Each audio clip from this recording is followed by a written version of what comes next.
gonna do? No. Oh, truck.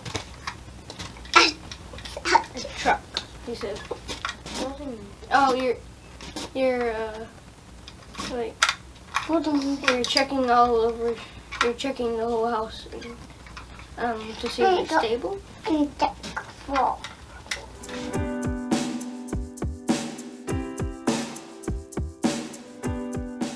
So building inspections are one of those benefits that you get from pulling a building permit.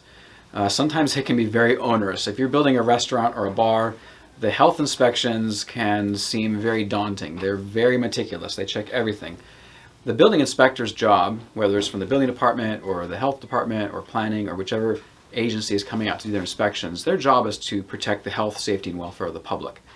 And ultimately that should be their motivation. Now sometimes it does seem like they might be exceeding those minimal requirements, but they do want to make sure that your project's a success. So in preparation for your building inspection, you should make sure that your general contractor and your architect have reviewed what's going to be inspected. That way they can look and make sure that any potential red flags have been addressed.